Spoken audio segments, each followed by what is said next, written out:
आज तुम आए नहीं, कल अगर नहीं आए तो जॉब से तुम्हें निकाल दूंगा मैं, समझे? पीरियड्स में कैसे जाए कोई ऑफिस, इस बॉस को जरा भी दया नहीं है। अरे कनिका यार, ये स्टेन हर जगह लग जा रहे हैं। पीरियड्स वाला पति। सुनील अपने परिवार के साथ गांव में रहता था। वो दिमाग का बहुत ही तेज और तर्रार था।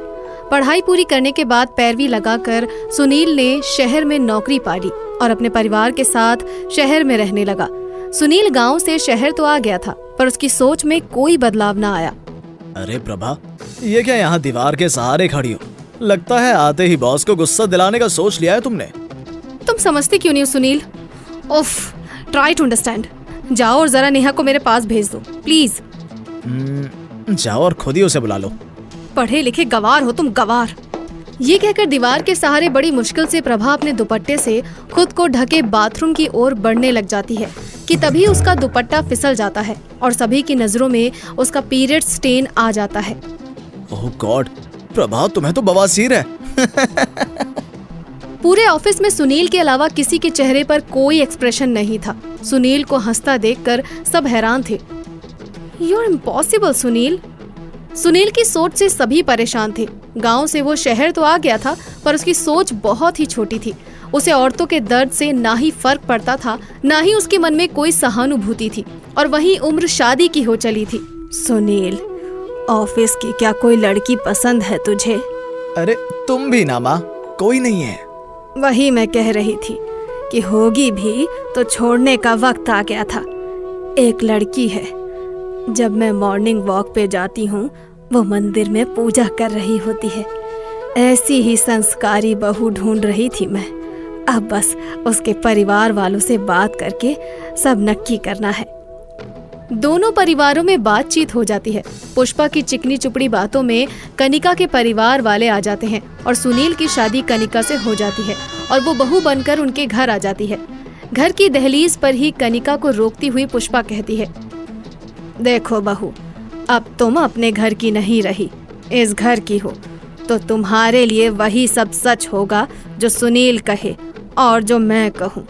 इस घर के लोगों की बातें मानकर चलोगी तो जीवन स्वर्ग रहेगा, वरना तुम तो समझदार हो। गृह प्रवेश के वक्त ही ऐसे शब्दों से स्वागत होगा, कनिका ने ऐसा नहीं सोचा था। पुष्पा का हाव भाव तो शादी होते ही बिल्कुल खट्टा सा हो गया था। शादी के दूसरे दिन ही 6 बज गए हैं और तुमने अभी तक अपने पति का टिफिन तैयार नहीं किया है। फुर्सत है क्या ऐसे साज सिंगार से? लगता है मानो दुनिया में पहली बार कोई औरत दुल्हन बनी हो। कनिका, जा टिफिन बना। और हाँ, कैरी छत पर रखी है, मैंने उसमें अच्छे से मसाला मिलाकर रख दिया है। और सुनील घर के बने पापड़ ही खाता है, तो वो भी बनाना मत भूलना, समझ गई? कनिका टिफिन बनाकर तैयार कर देती है और अपनी सास के बताए काम पर लग जाती है। दोपहर में 12 बज रहे थे। कनिका छत पर पापड़ सुखा रही थी कि अचानक ही, हे भगवान, इतना दर्द अचानक कमर में कैसे हो गया है? लगता है पहली बार एक साथ इतना काम कर लिया है, इसलिए होगा। तभी ऑफिस की एक फाइल लेने सुनील घर आ जाता है और कनिका को ढूंढता हुआ छत पर चला जाता है। अरे पागल लड़की, बुद्धि भ्रष्ट है क्या तेरी? पीरियड्स में पापड़ सुखा रही हो, ऊपर से कैरियों को भी देख लिया होगा तूने। ओह गॉड। माँ ऊपर आओ, देखो अपनी बहू की करतूत। अरे करम जली, ये क्या अपनी माहवारी के दाग की प्रदर्शनी करने छत पर नाच रही है? मुझे पता ही नहीं चला माँ जी, मुझे माफ कर दीजिए। पूरे पापड़ काले पड़ जाएंगे। क्या खाएगा मेरा सुनील? अब जा नीचे जाकर नहा ले, अपने कपड़े अलग ही धोना। मैं काम वाली से कहकर तेरा इंतजाम करवाती हूँ। इंतजाम? कैसा इंतजाम माँ जी? तो क्या सुनील के साथ रहेगी ऐसे हाल में तू? छी माँ, इसके साथ इस हाल में मैं कभी नहीं। कनिका को 3 दिनों के लिए अलग कमरे में रखा जाता है, जहाँ वो जमीन पर सोती, अपना खाना उसी कमरे में एक चूल्हे पर बनाती। दर्द से कराहती कनिका पर सुनील को तरस भी नहीं आता। कभी नहीं सोचा था मैंने कि ऐसा पति और ससुराल मिलेगा। इस पीरियड्स के कारण मुझे अपवित्र समझा जा रहा है। हे भगवान, ये सब क्या है? कनिका पढ़ी लिखी शहर की लड़की थी।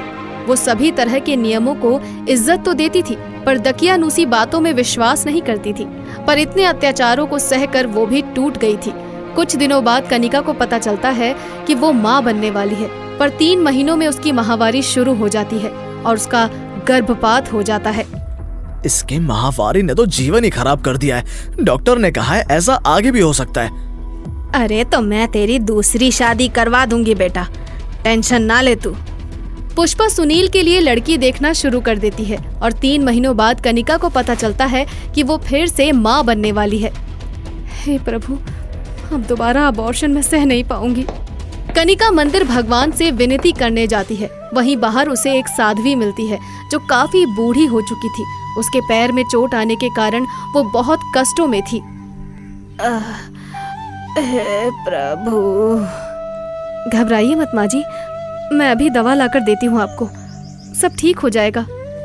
कनिका उस साध्वी की पूरे मन से सेवा करती है और वो रोज उसे खाना भी देती और उसके घाव पर मलहम लगाती। घाव जब भर जाता है तो वो कहती है, ये सेब आज रात को तू खाकर सो जाना। जिस चीज का डर था वो अब नहीं होगा, चिंता मत कर बेटा। कनिका आधे सेब को खाकर फ्रिज में रख देती है और सोने चली जाती है।